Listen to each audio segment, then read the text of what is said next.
3FM Drive. If you've been here from 3 p.m., you've done a great job. It's been a great ride. Now we're catching the hottest trends and viral chaos and conversations that are shaping the timelines. If it's controversial, crazy, or maybe just plain comedy, like yesterday. We've got it right here on the 3FM Drive, so tighten your seatbelts. It's about to get spicy. And King Kweku is the chef. Yep. Give us the food. Hi guys, name is King Kweku Mensa, and this is what's trending on social media. You know, Straw came out not long ago and has been buzzing. Straw is a Tyler Perry movie. Now Tyler Perry is also trending, but for the wrong reasons, for the bad reasons. What? We woke up today to a lawsuit, and an actor by name Derek Dixon is suing Tyler Perry and his studios for $260 million over alleged sexual assault. Oh. Yes. Wow. Now, Dixon has a role in Tyler Perry's series, The Oval. Yeah, so known for his role in the series Ruthless and The Oval, claims that Tyler Perry promised him a career upgrade, but it was masked under coercive and sexual exploitation, I bet to say, since 2019. What is it with all our black brothers, man? What is it with them and sex? See. I was just about to say that, man. You reach a certain height and there's a black guy coming down and it's about sex, or it's about harassment or assault or something like that. So Derek Dixon's lawsuit is accusing Tyler Perry and his studios of... Could this be an agenda?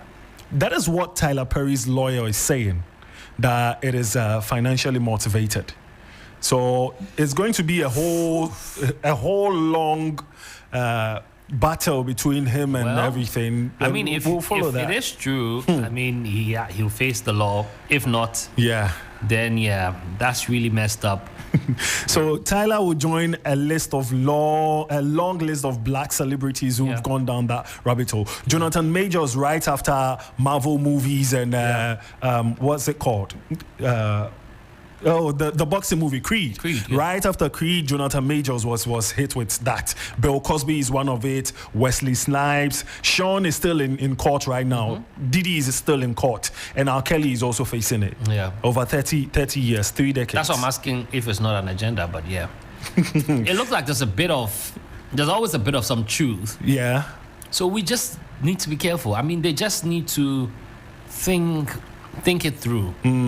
We all have weaknesses. We all have things we enjoy doing. True. But make sure it's within the right space, right frame of, I don't even know how to put it, but make sure it's making sense.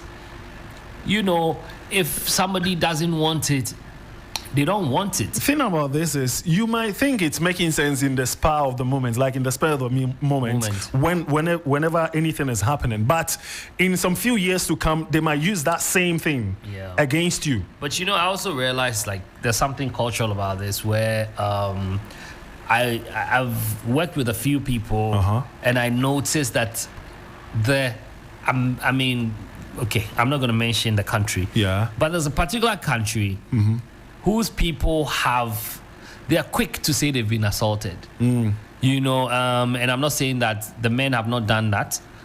I am just saying that sometimes we just need to probe a bit further. I remember somebody a long time ago sent a message to a friend, and he showed it to all of us, like, you know, because we're all happy for him, like, hey, you know, it's like the girl we're all checking out is checking you out you read the initial message. But later when he responded, and I think the girl found out later that he has a girlfriend. Yeah. She got upset and came to us to say that the guy's been sending her all kinds of messages, and now quickly send the guy messages to say, I'm going to report you to the authorities because you're harassing me and all that. If he had not shown it to us, you guys would have believed it. We would have believed it. And later we approached it from that angle, and she said, but she was checking him out, and why did he have to lie? So it's out of heartbreak. That's what making her do that. Yeah. It's a sad story. Speaking we need about, to be careful. Just be mean. When you are out there, be mean. Be like Trig. Be mean. Like, you don't have to be. Nobody pays you to be nice. Don't be nice. Be mean. Somebody says hi, say it from a distance. Hi. Because you never know who you are going to hug, who would say you've pressed their bum. Exactly. Like what Medical is facing right now. By that one, I watched the video. Anyways. He says it didn't happen. Well, he didn't. Just the hand was going down and he moved it up. Yes, that's what he's saying. That's what I'm saying. It's we need to be careful. If you're out there, whether you're a celebrity or a famous businessman, just be careful. Be careful. Just be careful. Just be careful. Speaking about R. Kelly, though, he has come out to claim that some prison staff caused an overdose of a drug that he had to take, and now he believes his life is in danger. Wow. Yes. So he's pleading with the authorities to sort of pardon him or take him off the whatever sentence that he's facing right now. Well, I don't know if that's going to work. Because it's been a claim that he's been making for a while now. Yes, it's been a claim that he's been making for a while. They might move him to a different place. Yes. So maybe reduce the sentence. Yeah, he says his life is in grave danger in prison. And he now alleges that the prison officer gave him too much medication, causing an overdose that left him in the hospital. And he further claims that in the hospital, he was told that the dosage was supposed to end his life. Wow. Yes, that's what he said he heard from the doctors. And this happened just June 12th. So that's by way of R. Kelly and Tyler Perry in Hollywood. Now, let me tell you why when you go on X right now, FBI and fraud is trending. Tell me. So 4 Ghanaian individuals by name Isaac Odro Boateng, he's popularly known as Kofi Boat. On social media and everywhere, very affluent. Like the guy has money and cars to show off. Kofi Boat, you can check him out right now as you're listening to us. Inusa Ahmed, Derek Van Yeboah, and Patrick Kwame Asari are set to be transported or moved from Ghana to US to face criminal charges related to internet fraud. Wow. Yes, so that's why FBI and X fraud is trending on X as well today. So you guys know the Mona Gucci story, Mona for real, I beg to say, Mona for real, Aja for real story, leading to Dada Boat's arrest. Influential Snapchat Dada Boat remix arrest over the few months ago, and now this story. So Charlie, I can't make hot. And when you go on X right now, people are talking about the fact that all the big boys and all the chairmen are hiding because they are scared they might be picked up by the FBI. But when you look at the trends and the kind of documents the FBI, they are putting out there on social media, they are tracking people as far back as 2018. So if you will be arrested, you will be. It's not now. It is not now. Wow. It is not now. So be on the lookout. Maybe your favorite personality, your Snapchat or social media influencer that is flaunting big bags and all those guys. And please, when somebody is taking images or photos or doing snaps with huge sums of money, it doesn't necessarily mean the person is doing fraud or internet or whatever. You understand? Let's get that clear. Maybe they sell meat. Maybe, and they have enough money like from selling the meat and they are showing it off. It happens like that. But until they are arrested and it's in the news that they've been arrested, you cannot say that they are doing fraud because they are showing off money. It could be from influence, like they do influencer. But I mean, also, largely, let me advise that there's no point in showing us that. Mind your business. Let us mind our business. Keep it to yourself. I mean, when you're driving off in your car, we will still say, "Oh, that's a nice car." When you come out and you throw the money, I don't know. Well, maybe when you get it, you do it. So let me just shut up. So on a lighter note though, BEC ended. You won't shut up. Go ahead. BEC ended and some Ghanaian celebrities, just like last year, their names found its way into the creative art and design paper. Yes. So this year it was Kim Paluta. It was Kim Paluta's name in the paper. But let me run you through some of the names that over the. So what do they write? Creative Arts and Design. That's the name of the paper that they were writing. Okay. Creative Arts, yes. Creative Arts. So in 2014, BEC, Ejakonimo's name was featured in the section B. But this is, if you go on Facebook right now, this is the paper they wrote that had Kim Paluta's name in it. Now I read the question. It's in section 2, question 4C. And this is what it says. Kim Paluta, whose real name is Thomas Ejay Redu, is a Ghanaian musician known for combining traditional rhythms, storytelling, and modern hip-hop beats in his music. One of his most popular songs, Aseda, carries deep message that addresses important issues in the Ghanaian society. So wait. Identify 2 of these issues. Wait.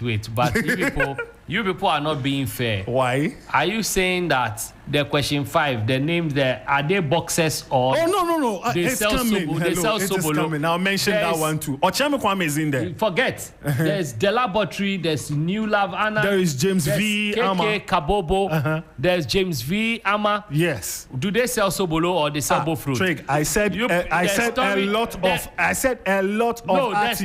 The story highlighted just Kim Paluta. Wait. But question 5. List. Question 5. I have my list here. Let me mention my list. The problem I have. Let me mention my list. And meanwhile, these are the real musicians are the ones there. So what is Kim Paluta? Kim Paluta is not a real musician. He's a vocalist. He's a vocalist. That's one kind of musician. Okay. He doesn't play an instrument. The rest, you might not know. Maybe he plays an instrument. He doesn't. If he does, he would have displayed it by now. He's been in the industry for 2 years. We would have known. Okay. New Love Anan. The Laboratory plays the flute. KK Kabobo is also a performer. Yes. Ochame Kwame is also a performer. If he plays an instrument, we will know. And James V. Ama and all those other people that are there. Add them. I'll add them. So that is question 4C. Identify 2 of those issues that is captured in Kim Paluta's Aseda. You understand? And question 5A is classify the following musicians under categories of art, music, popular music.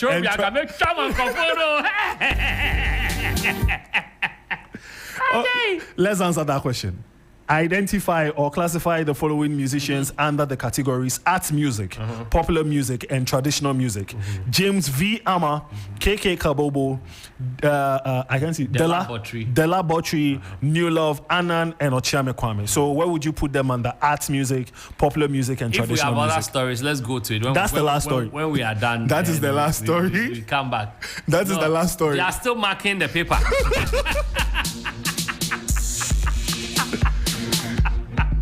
Oh man! Yeah. But for real, is that it? Yeah. So in 2024, Black Sherif was also featured in the Creative Artists. Black Sherif. Yes. I think I've also seen a Shatawale one. Yes, that was also in 2024 as well.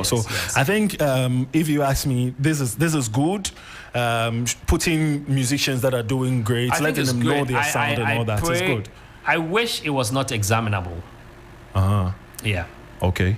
Maybe they teach them in class when they're doing music. Yeah, that's what I mean. They can teach it, but they don't have to be. Not every subject has to be examinable. True. Yeah, I don't think it has to. But I mean, hey, because it means that if you fail the paper, for any other reason, you see psychologically it makes the person feel dumb, but they are not. But this is one question out of not the fact that there's an exam for creative arts is what I'm talking about. Oh, okay. Because they have to be more practical. It's more practical than if you are teaching them music on its own, where they have to score and all those. That's different. And read notes and all that. And that's different. But creative arts is huge. It means there's music, there's painting, there's sewing, fashion, all those things. I think it doesn't have to be examinable. But who am I? My head is big and I rap and I'm on radio. So Drake, that's all for the buzz today. Trending Tyler Perry and fraud FBI on social media. These are the big stories. I'm really bashed by the FBI story because I happen to know some of them via social media. And they seem like cool people, and they're young. They're young. If If they are busted, it means they're going to spend most of their life in jail. Yes. If they have families, I mean, but then again, we have to also look at the victims who suffered from the other side. So yeah, I mean, life. Yeah, we don't want to hear this, but yeah. So that's what's trending. That's what's trending, and we just report. We don't take sides, we just report. So that's what we're giving you here, right here on the buzz, on the 3FM Drive. Back to the music. Easy Talk comes up in a bit. And the question is, has the removal of corporal punishment in schools improved student behavior or made discipline worse? We used to receive punishments, but now it's been taken out. And so do you think, let me ask you real quick, I need a quick answer. Do you think it's improved behavior of students? You think it's made discipline worse? It has made it worse. When they took out punishment. So are you saying that when they were beating us rough, at least you were scared to do certain things? It's easy to do now. Yeah. It's very easy to do now. Like what? Like taking knife to school. You understand? Like taking a gun to school to shoot your colleague. That was not there when they were. Your senior housemaster will beat the hell out of you. At the time, parents didn't have guns. Are you sure? Yes. They were hunters then. No? The hunting gun is big. Like, can still go hiding behind. Grace on my boss.